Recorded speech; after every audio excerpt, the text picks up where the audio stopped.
Welcome one and all to another week here at the Damage Report, and in fact, to the beginning of a month of Dantastic Mondays. Dan Evans, how's it going? Great to be with you. Of course, I cannot possibly replace Francesca, but she is with child currently, which is all wonderful, and we congratulate her on. So it's wonderful to be able to fill in for her. I mean, exactly. Yes. To be clear, though. I've always thought that the expression "with child" is a little bit weird, but now she is actually with child. She's with her child.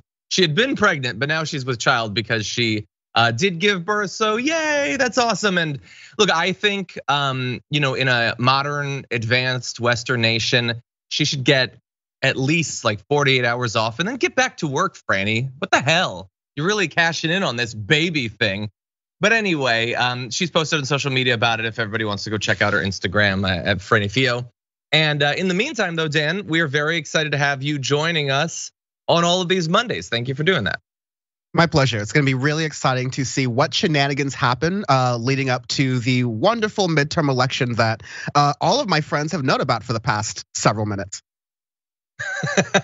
Exactly. Yeah, no, you're going to be doing the final run, and I don't know, maybe the week of too. It's going to be an exciting and consequential election, as they of course all are. And you know what? We got a lot that's going to be consequential on this show too. Not only updates on what's going on with Ukraine and Russia. We're going to be talking about that in just a minute, actually.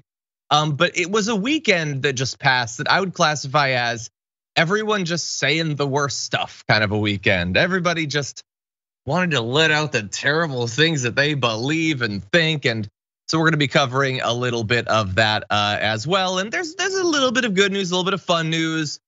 Fetterman's got a new ad that's nothing but fun. And so that will sustain us as we launch into the first Dantastic Monday. In advance of all that, though, if you wouldn't mind hitting the like button and sharing the stream, that'd be great so that people know we're live. And if you want to send us comments, tweets, or super chats, we'll respond as we go. But with all that said, Dan, are you ready to start the show? Let's jump in it. Let's jump in it. Okay, that's thematically appropriate. But warning, we're gonna be talking about war, violence, and death. So consider yourself warned as we launch into this. У мене трясуться руки, тому що я щойно побачила, як летить ракета. І я почула це.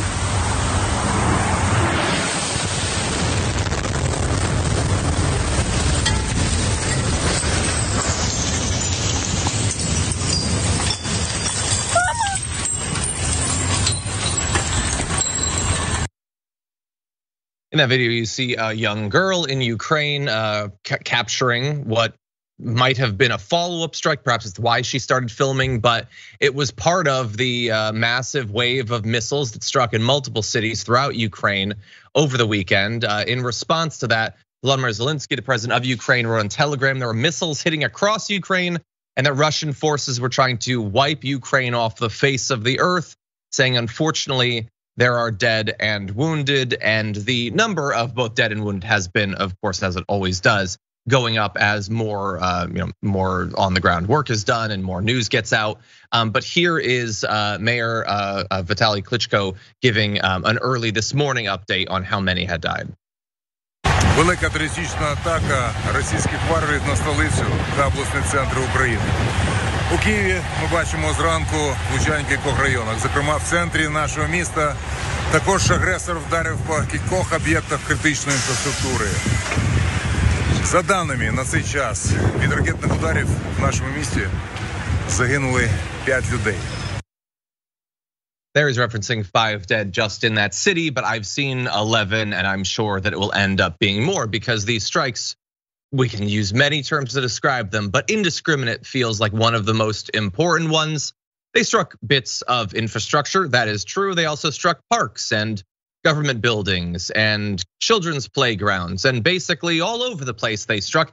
And I do mean all over the place. So you can see in this next graphic a list of all of the different cities where just where some of the strikes took place over the weekend. It's the length and breadth of Ukraine, including some places like Kyiv that had not had strikes of this sort for some months. And to be clear, Vladimir Putin, he said that the Russian military launched precision weapons from the air, sea, and ground to target key energy and military command facilities. And I will say, I will have to take his word for it. He says that they were precision strikes. And so when they're striking apartment buildings and parks and things like that, I have to believe that he's being honest. Those were precisely targeted strikes against civilian populations by Russia, by Vladimir Putin. And so that's where we're at. He's saying it was in retaliation for an attack against a bridge that was connecting Russia and Crimea. Sure, maybe that's the proximal cause for it. I think that it makes a lot more sense to say that he's been getting his ass kicked all over Ukraine for a couple of months now. He's humiliated and he feels the need to strike out, as all weak men do. So I don't know, maybe it's a bit of column A, column B, maybe it's a mix of the two. Dan, what do you think? I definitely think it's all of the above, as it tends to be in these complicated geopolitical situations. First of all, as always, our hearts go out to the people in Ukraine who are just dealing with yet another day and another week and another month of this invasion and onslaught.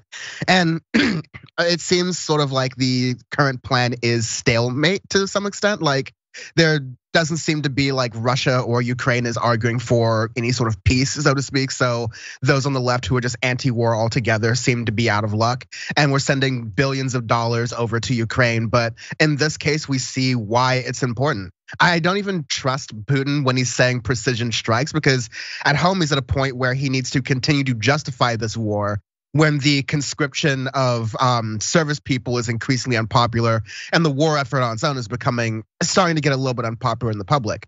But we also know that Putin and Russian, the military in general, has been running out of their best weapons since at least 4 or 5 months ago. So instead, unless they're getting new shipments from China or some other ally that's like keeping it on the down low, Russia doesn't have any precision missiles to work off of. They're using bombs that have sort of like an indiscriminate kind of effect or attack or ability to target, which makes a lot more sense considering the chaos and bloodshed you're seeing here. Unfortunately, it doesn't look like that's going to stop, no matter what reason Putin tries to use to justify it, whether it's a Crimean bridge or whatever. This is just a brutal, senseless war that Putin wants to see going on like till its bitter end, unfortunately. Yeah, he's going to find some way to employ particularly crafted propaganda to make this entirely pointless, wasteful war benefit him personally, not the Russian people. They'll get nothing from this. Not the Russian-speaking Ukrainians who are dying in mass numbers thanks to this war. He might benefit. Some of the other oligarchs might benefit. And as you pointed out, those of us on the left who are actually against all war, this is a terrible. It's been 8 months of just devastation. Others who are against war opportunistically just when it's the United States engaging in it, and they're perfectly fine with other imperial states killing tons of civilians. I guess they're having more fun with this. I don't know.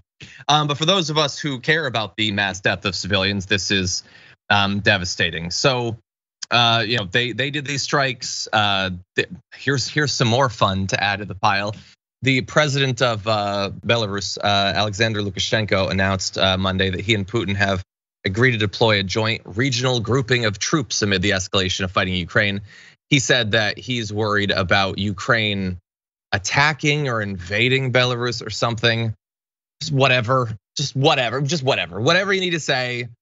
You're going along with Russia, you're gonna help invade. I guess there was an excess of your soldiers that hadn't been needlessly dying, and you wants to get in on the death. So send your soldiers across.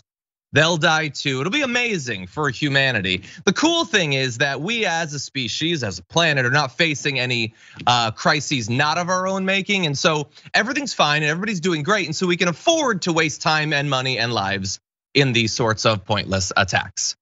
I guess we should give a little bit of credit to Russia. It is nice that they didn't nuke Ukraine, which is now apparently an option on any given day. And so the fact that they only killed civilians with conventional arms is better. Damning with faint praise. Yeah, that's the whole angle you put in there, John. There's nukes involved here. So it's something we're all really watching with bated breath here, and hopefully this doesn't. Putin's doing a lot of nuclear saber rattling as he has from the beginning. So far over the past 8 or 9 months or so, that's proven to be just that. But obviously we're all watching very closely because we don't want it to escalate any further.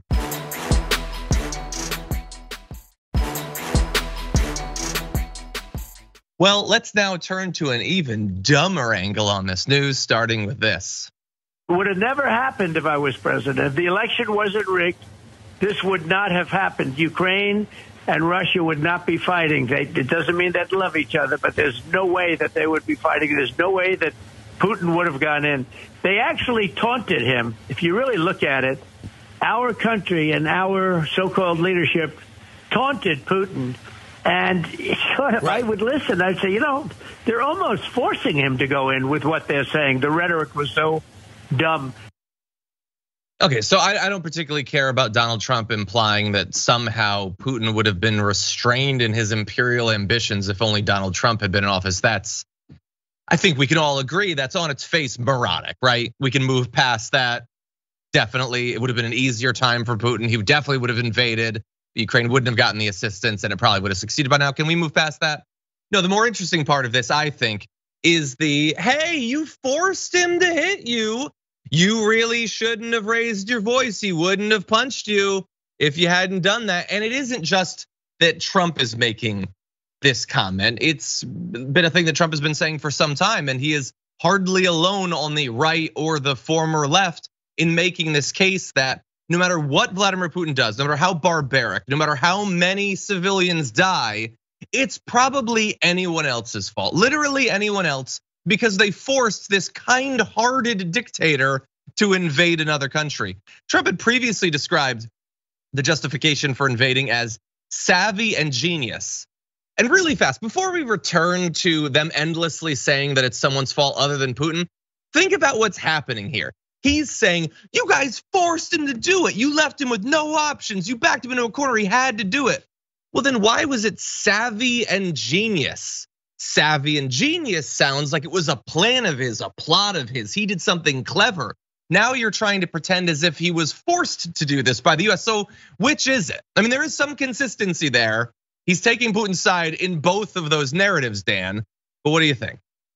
I mean, it's just yet another, chalk it up to another example of the way Donald Trump works. Like, we know that ultimately he is a guy who will lick his finger, hold it up in the air, figure out where the wind is blowing and talk in that direction and then the opposite direction just to cover his bases. Like, he's just interested in, he's not interested in playing the political game for whatever we try to believe it's for, which is arguing for policy or arguing for what's the best way or opinion forward, right? It's just to see who you can rile up, how you can seem right and correct at any given time, so that you can have the soundbite of saying, hey, Donald Trump was correct on Russia, even though he said literally everything about Russia, to the point where, of course, he's correct. If your options are guess between the numbers 1 and 5, and Donald Trump guesses all of them, sure, your odds are all of them. You're gonna get there. Yeah, whether the answer ends up being person, woman, cameraman, or TV, he said all of them. So he really covered his bases. You're totally right. Trump is the best example of that, but let's be clear, lots of people do that.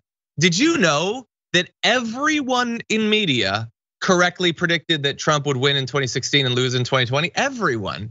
You know why? Because over the course of 2 years of campaigning, everyone at one point or another said that he'd win or said that he'd lose, and so their bases were covered. Everyone except me, obviously. I got it wrong in both cases. Anyway, Trump is not the only person taking Putin's side in this. I also noticed this: Michael Flynn is praising Putin as bold. Yes, I do think that threatening to nuke your neighbor is a very bold move. Zelensky, of course, is a dangerous fool. What a fool, what a dangerous fool. He really should have just lain down and let his entire country become the new province of Imperial Russia. What a fool. How dangerous, Dan. Anyway, on the blaming him thing, so a lot of this stuff is trending on social media about the attacks on Ukraine today. Obviously, it's big news. And I saw Zelensky war criminal trending, and I thought, well, I'm having a great morning, so clearly I need to ruin it by clicking on this, and I did, and I clicked on it, and I came across a cartoon. Let's turn to that now. Rakesh Arora had sent this out. It had, I don't know, hundreds of retweets or something. And the idea is that Zelensky was messing with Russia, and so that's why they did something. And then he goes and cries to the meat. Zelensky, of course, wanted to be invaded. He wanted tons of his citizens to die, clearly.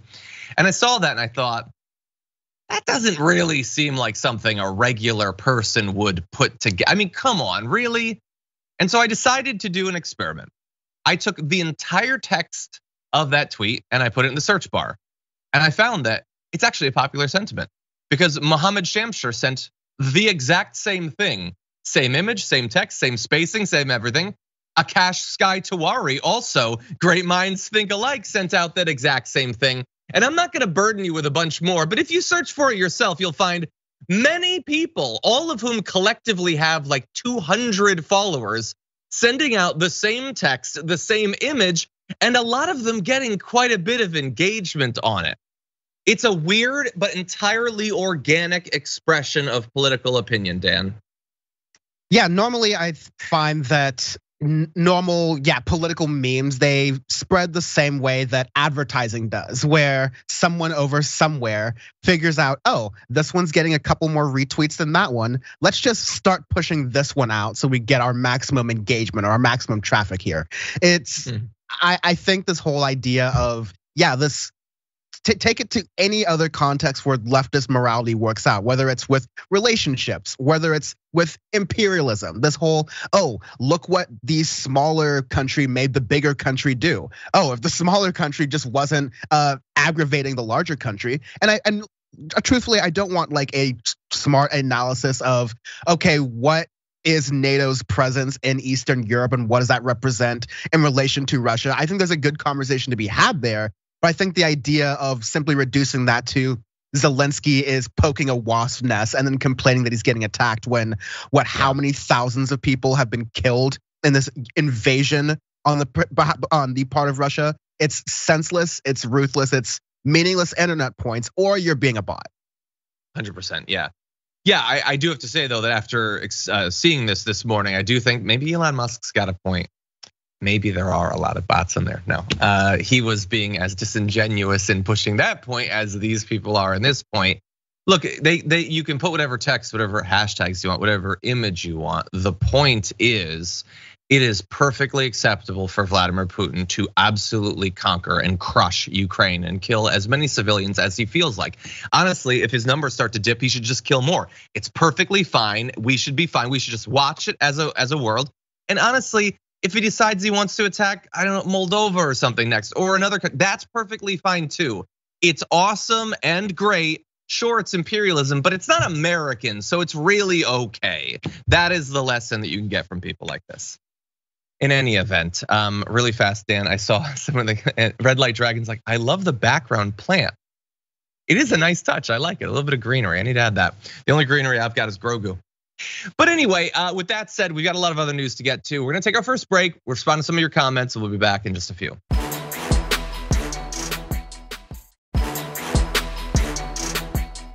Anyway, with that said, we've got a lot of other news to talk about, so why don't we jump into this? We still don't know exactly what was going through Donald Trump's mind when he decided to steal literally hundreds of secret and classified documents, but we do know one of the things he apparently planned at one point to do with them. Now, I have always been a critic, a skeptic, I would say, of the idea that he planned to sell these documents to another country, secret nuclear documents or something like that. That just seems too James Bond to me. But it turns out that he did want to do something kind of similar. He apparently late last year floated the idea of swapping the files that he had stolen in exchange for, quote, sensitive documents about the FBI investigation of his 2016 campaign's ties to Russia. Now, this is probably on its face a less terrifying plan, to want to get some documents for these rather than giving like nuclear secrets to Russia. But while it's less dangerous, let's also acknowledge that it is way dumber.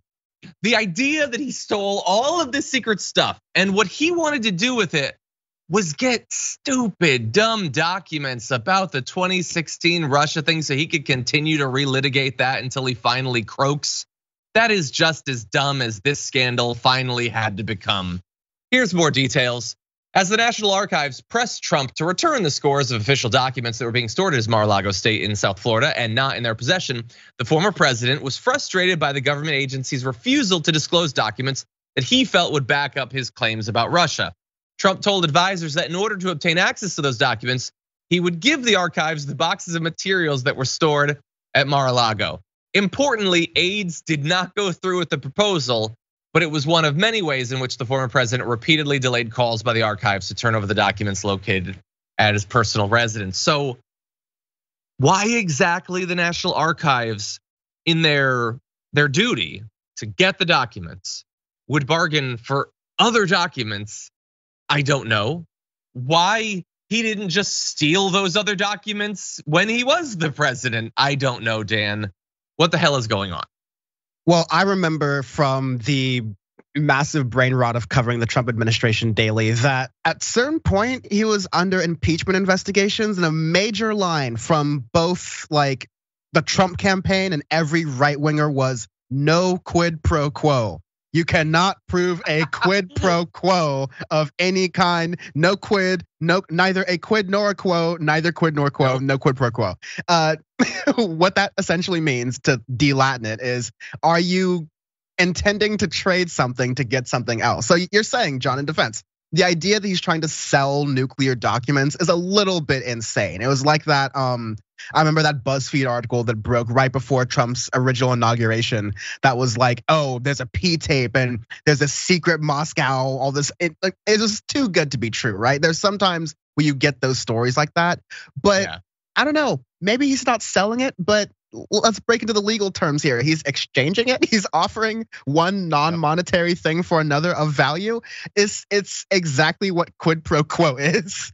And so basically the same thing is about Trump overall. Of course he's guilty. He's obviously guilty. He does his crimes on camera. It means nothing because we won't keep him accountable until hopefully we do, but it's not seeming like it. I'm so glad that you made that point, because that is 100%. I mean, we could also throw in that he's kind of trying to get NARA to collude with him on his stolen documents. So no collusion, no quid pro quo. And yet it turns out at the end of the day that when it comes to quid and comes to quo, he is a pro. So anyway, Donald Trump, why are you such a clown? You could have taken the documents then, buddy. God, it's like somebody who's desperate to have robbed their job before they got fired. Like, you can't come back 6 months later just because you come up with the idea now. You have to do it then, idiot. Anyway, thankfully they didn't do it. Or I should say, not that they didn't do it, because that was never gonna happen. He didn't propose it, which would have been hilarious. The National Archives were never going to do that. But importantly, my final point on this part of the story is, he cannot claim to have not understood the crimes he was committing when he's plotting how much value he can get out of what he stole. Anyway, let's move on to another aspect of this. It's been a good week now since we got a real substantive update on what's going on with this investigation into the stolen documents, and we're waiting for Raymond Dearie to come out with his final report, or whatever leaks from it we'll be able to get. That's probably not more than a couple of weeks away. But there is one little update that I think is interesting. Donald Trump would love it if the DOJ, all these investigators, didn't look at any of these documents. Obviously, that goes without saying. But it turns out that there's 2 folders that he's particularly hot to exclude from the analysis, which seems weird. So he's doing these special privilege assertions over the folders, which appear to have direct relevance to the criminal investigation so far. Okay, so people are saying this is significant. Let's dive into what we know about what's in the folders. Obviously, we don't know all of the text. That's the whole point. He doesn't want us to. But apparently, the contents of one red folder, they're marked as containing NARA letters and other copies. A second manila folder is marked as containing NARA letters, 1 top sheet plus 3 signed sheets. So they're letters either to the National Archives or from the National Archives. Okay. He also asserted privilege over 35 pages of documents titled "The President's Calls," as well as a 2017 letter concerning former special counsel Robert Mueller, emails about election fraud lawsuits in Fulton County, Georgia, and deliberations about clemency to a certain MB Ted Sewell and former Illinois Governor Rod Blagojevich. I forgot that he pardoned Blagojevich. That's a throwback. So, Dan, the way I see it, there's a couple of options here. The spicier, more fun version is the idea that there is something in those calls or the communications around the pardons that's very nakedly corrupt. And when it comes to pardons, that's not difficult to imagine. The other is that maybe this stuff actually has, against all odds, the best claim of some sort of personal privilege, that it's not about the government, although it includes pardon stuff? I don't know. What do you think? Yeah, I think this is, I think I just have back on my headspace about what we learned from the Trump investigations from his administration. Even though we live in a kangaroo court system and we can't actually try a sitting president for anything illegal that they do, and we actually refuse not to do that, we did learn a lot about Trump's criminal sort of behaviors, his patterns, because he's not a guy who changes up the mix very often. He's got we've got a secret formula for our debauchery and crime, and we're gonna stick to the secret formula because we know it works and people know us and enjoy us for it. So I've known him, at least I've observed him in different times to, okay, he'll always move the goalpost from, I have no incriminating information, there's nothing wrong with me, to, by the way, it's my right to do the wrong things and to hide certain incriminating parts of that investigation from the public. And so I feel like, especially because this has to do with, oh my God, Rod Blagojevich. I remember when they were talking about Obama and Chicago style politics and how that was a whole corruption thing. So I wouldn't be surprised. Trump also holds grudges. We see the Mueller thing in there. I wouldn't be surprised if something around these documents has to do with Obama or birth certificate or something to get dirt there, because Trump is, if anything, but a guy who loves his callbacks. But ultimately, I think this is some kind of crime that he's trying to hold back, or at least evidence towards incriminating information that would just create a whole new Pandora's box of issues for him. Which is probably why he's doing, I don't know, maybe there's someone's finally smart in his legal team who's decided to hold back and say, maybe Don, let's see what we could do to not show that, because this is pretty bad, but that's really bad. Let's not show him that, please. Yeah, you're totally right about the about the throwbacks. Even pardoning Blagojevich is such a weird throwback when he did it. Like he's not content to just do like Republican corruption. He also does the corruption that, in theory, we should get from a Democratic president, like pardoning Blagojevich. Why? But you're totally right, and we'll see if we end up, when Raymond Dearie finalizes this thing, if we find out what's in these documents. I feel like at this point there is an almost perfect 50-50 chance that if we were to be able to read these, it would be the most scandalous stuff we've ever seen, or I would literally fall asleep halfway through. But maybe we'll see.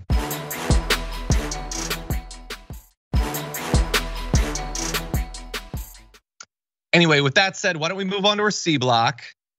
There's no chance we are going to be able to get through today without having to talk about this. Dear God, let's do it. Kanye cruised into the weekend with a newfound level of support from the right, and clearly he had to ruin that.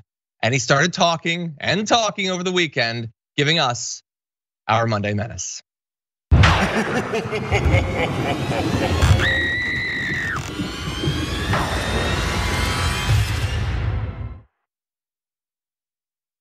Yes, almost like dominoes falling, Kanye began to be banned from different social media accounts. We'll talk about all of them, but the most important one, the most pressing one, is what caused his Twitter account to get locked.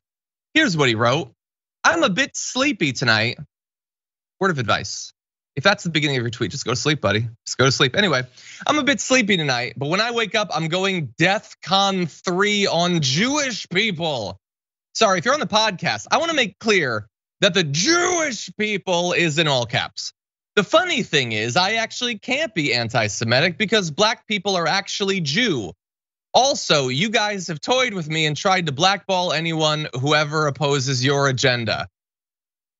If you're on the podcast, you need to know that not only is there no punctuation whatsoever, there's weird spacing that makes this really read like a ransom note or a Roseanne Barr rant.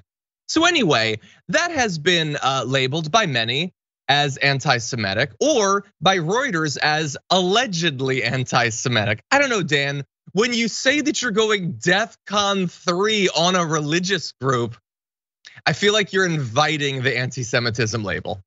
It's not only that, John. It's like he was on the Tucker Carlson show just a couple days earlier saying that the reason the entire reason that Jared Kushner had made any deals in Israel was, because it's to make money, obviously. That's how those things go.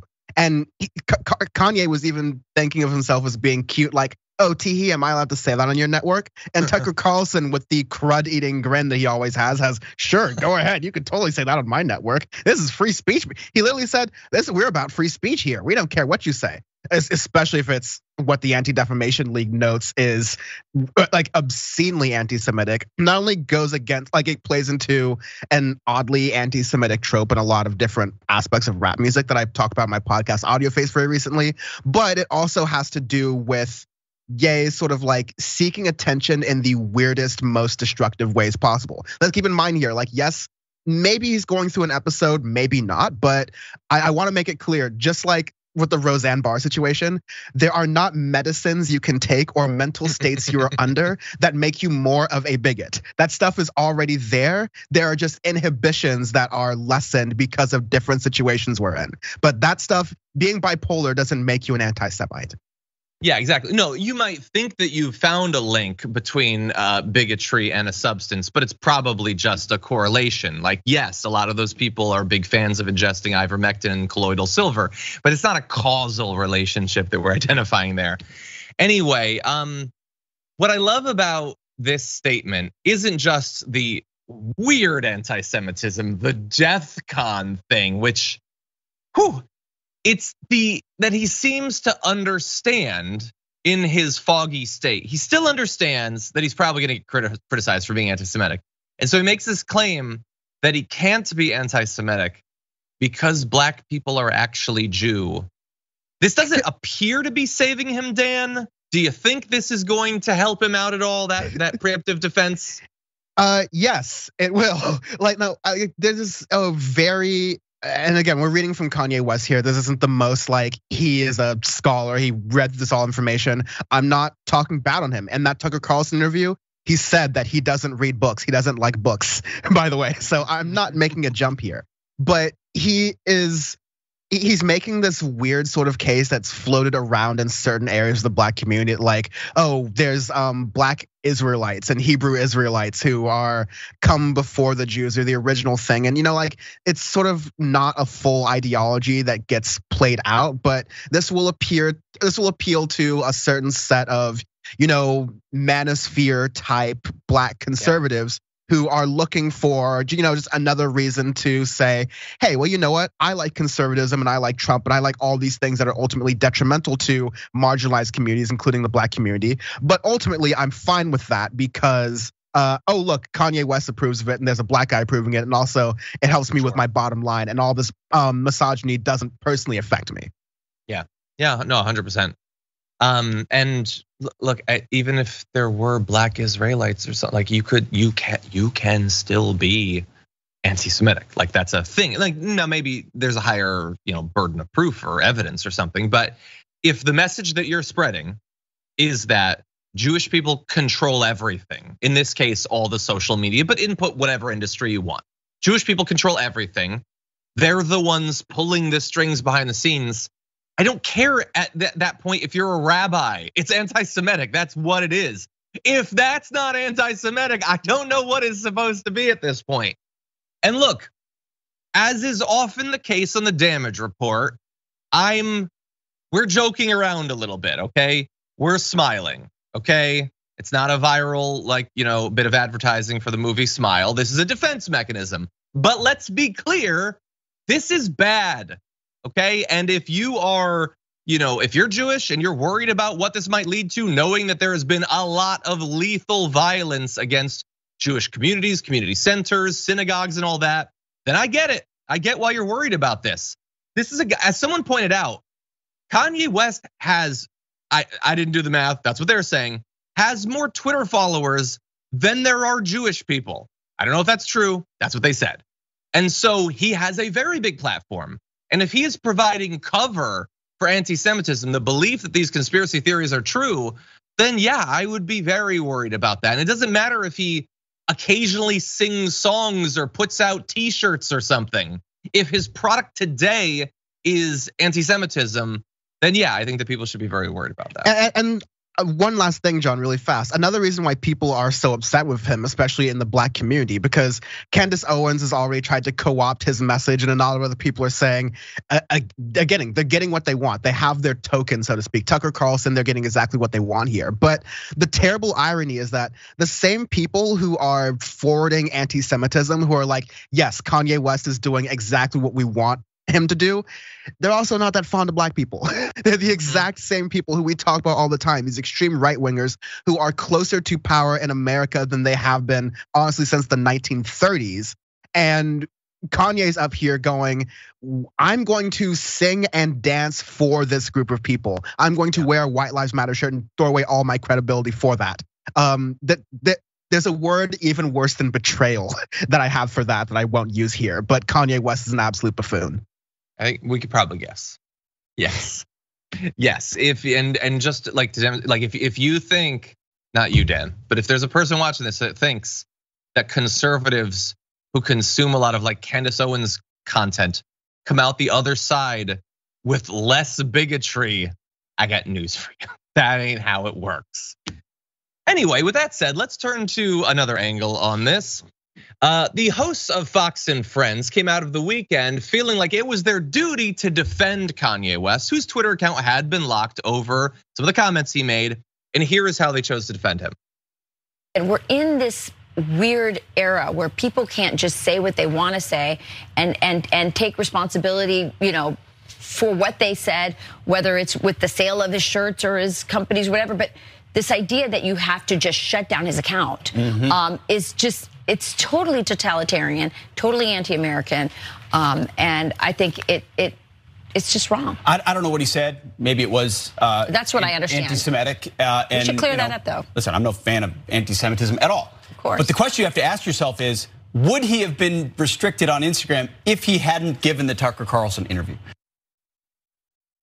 So let's be very clear. This is not the most difficult job in the world. The bar is very low to do it. But I've always felt like you should probably read the tweet before you do the segment. And they're gonna discover that in real time, because while their instinct, their gut reaction was, we gotta defend him. Oh, even though we don't like anti-Semitism, turns out that during one of the breaks, someone printed out the tweet for them. And so they came back and their commentary was a little bit different. Take a look. Thank you. Unfortunate. I mean, pretty ugly. It's ugly. Yeah. And but we talked about it earlier without knowing about these tweets and saying, of course, they're going to put a target after what he said with Tucker. There's going to be a target on him, no doubt. Yeah. But in this particular case, I mean, he brought the target with that. Yeah, in a similar way that you brought the target for us mocking you, Pete Hegseth, because the tweet was more than a day old, and by its very nature, it's less than 280 characters. Maybe you could have actually read it before knee-jerk defending a guy who was facing claims like from the ADL that he was being wildly anti-Semitic. Dan, what do you think? Again, he was being anti-Semitic in the Tucker Carlson interview on your network. So there's, other than the fact that, yeah, he really is that lazy at his job that a lot of these media people are, and I'll say that's a fact. It does, when you get good at this, I would not say by any means I am. I would definitely say you are, John. But when you get good at this, other people who are like watching these shows, they honestly think that you just like wake up, you just pay attention to news, and you just start talking about it. No, there's a lot of prep. There's a wonderful production team behind us that's making all this happen, that make us all like sound really smart to know these things. It helps to have a passing knowledge of this, but because like 3 or 4 of us in independent media have integrity still, wouldn't comment on anything on camera and upload that video without knowing what's going on it, especially if I wouldn't comment on air even saying, oh, I haven't read these things before, but I'm going to double down on it, because then you're just nakedly showing I'm not reading, I just have a preconceived notion with this. And the narrative they're trying to build is that Fox News, the beacon of free speech, whatever Ye is saying, rightfully or wrongfully, but especially rightfully if it's the anti-Semitism, which, to be fair, in the Fox host defense, he says he's not a fan of it. And I'm not a fan of anti-Semitism either. I'm a Chargers fan. I like the Clippers. Anti-Semitism, not so much. But it's all to go within their narrative that they are the free speech bastions, and they use that as a cover for all of their bigotry that you're really seeing mask off more than usual this week. 100%. Okay, well, look, Kanye was he's one of the first of three, I think, people saying completely unacceptable things. We've got more for you, including consequences for what someone said. That's coming up after this.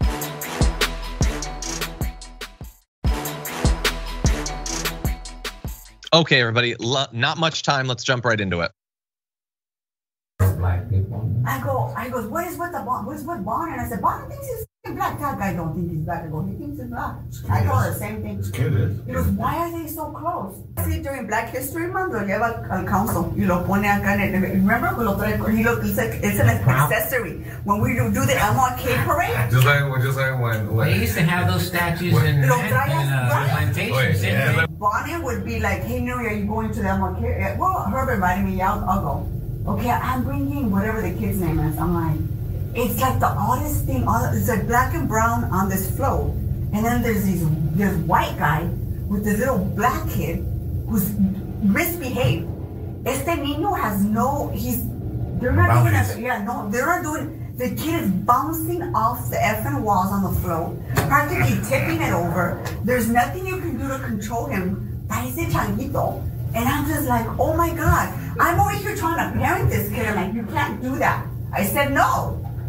And Mike is like, I'm like, you're not teaching your kid anything. It's me and Karen Bass on the floor trying to check this little kid. Yes.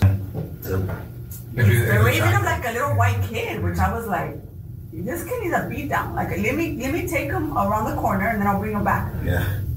¿Se me entiendes? Ven para acá. It's a pinch. Yeah.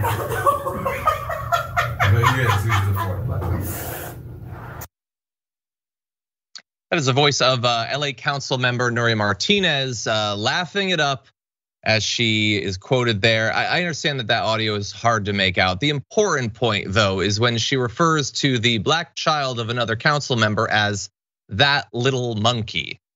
And it's very, I think, understandable in 2022 to hear something like that come out and just think, man, our society, our political discourse just continues to devolve and there's never any consequences for anything. However, in this case, the consequences were almost immediate. Councilmember Martinez has resigned from the LA City Council following the scandal that broke this weekend. She put out a statement saying, I ask for forgiveness from my colleagues and from the residents of this city that I love so much. In the end, it is not my apologies that matter most. It will be the actions I take from this day forward. I hope that you will give me the opportunity to make amends. Therefore, effective immediately, I am resigning as president of the Los Angeles City Council. Dan, like I said a minute ago, like normally they just buckle down, they say, well, I was joking or something else, or they muddy the waters a little bit and then they get past it. This was, not only did they actually resign, Nuri Martinez, but almost immediately. Yeah, and this was a really quick development. I mean, I was paying attention to Twitter as this was happening, and shout out to LA Times and Knock.LA for really getting the message out of these recordings and really having that reporting ready to go. Because, I mean, I don't know, especially John and I think we've had these conversations about how we on the West Coast kind of feel like chopped liver when it comes to political news. And so whenever we have a scandal happening in our neck of the woods, we're like, oh, interesting. We'll see how this happens. But yeah, it actually had a lot of attention on a national level. And people were really offended by not just the person who made these comments, but the other council people who were kind of like egging her on. I mean, yeah, the other like council person who was like sitting on this, like Mike Bonin and whoever, was talking about how, yeah, this is gonna be a wonderful way to expose our 2-year-old son to the wonderful world of racism. To have to explain once he comes to terms that, oh yeah, by the way, there was a sitting legislator or someone who's like paid for by the city of Los Angeles, or at least at one point, to say these things about you for literally no reason because you were a 2-year-old kid. I really feel bad for that kid. I really feel bad for that family. I'm not going to give any credit for the reaction that she is having as a result by stepping down, because shouldn't have made those comments to begin with. Stepping down and like taking responsibility for your actions is the very least you could do at this point. Exactly. Yeah, and to be clear, while the Spanish terms, which translates roughly to that little monkey, is the worst thing that she said, she also says they're raising him like a little white kid. I was like, this kid needs a beat down. 2-year-old. Let me take him around the corner and then I'll bring him back. Like, there's a lot to break down from that statement alone. You gotta go. Like you gotta go. And like, I get that some people will be like, well, we call kids monkeys and stuff. Well, you can't do that in this case. And I don't think that that's too much to ask. And even if you could have dodged that one, you probably shouldn't be like just jovially chatting with your friends about how you'd like to beat a little child that someone else's kid. I don't feel like this bar is particularly high, Dan. I feel like this is a very reasonable thing. And by the way, some people, I don't know, like they have this view of California as being a very progressive place. And in some ways it is more progressive, but LA, specifically the city, has a lot of history of racism. We still have the LAPD. There are reasons to be worried about powerful people harboring these sorts of thoughts. And so I'm glad that there was consequences for her. I would love to see what's gonna happen with the others on the call and everything. But anyway, interesting development, Dan. Yeah.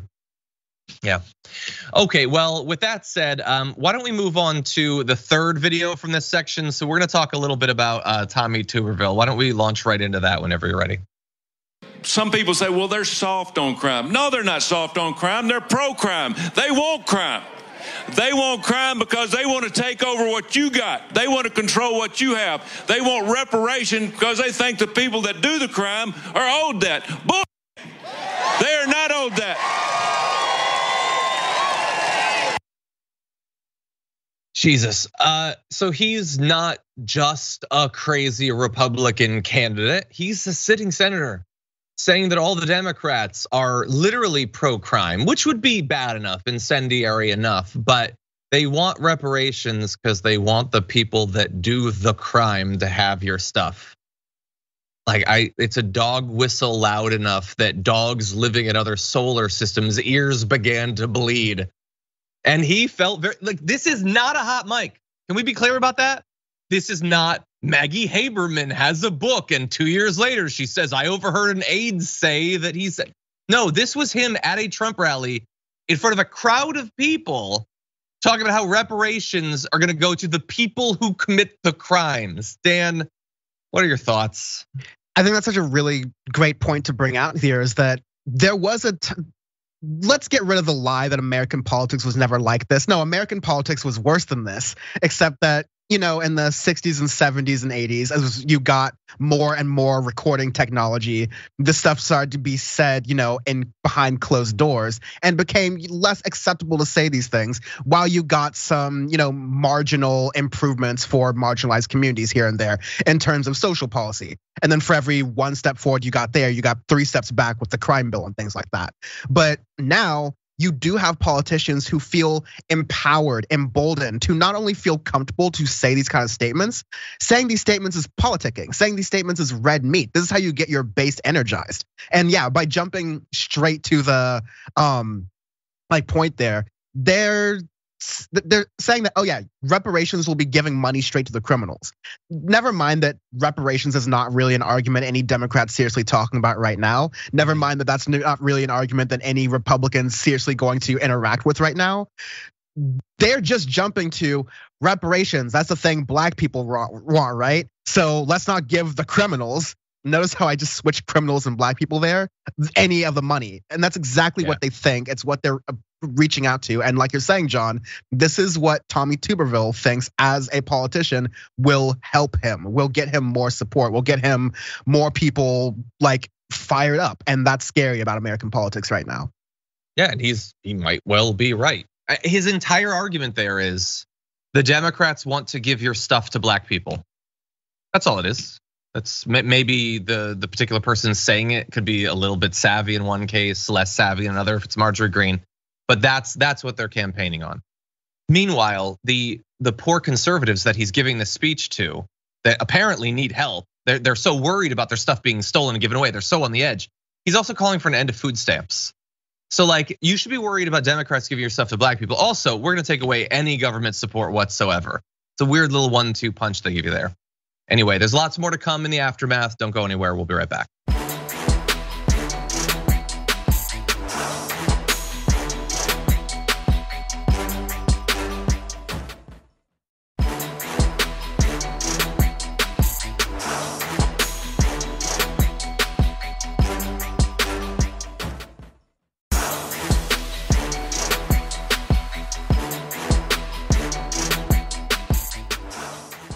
Thanks for listening to the full episode of The Damage Report. Support our work, listen ad-free, access members-only bonus content, and more by subscribing to Apple Podcasts at apple.co/TYT. I'm your host, John Darola. I'll see you soon.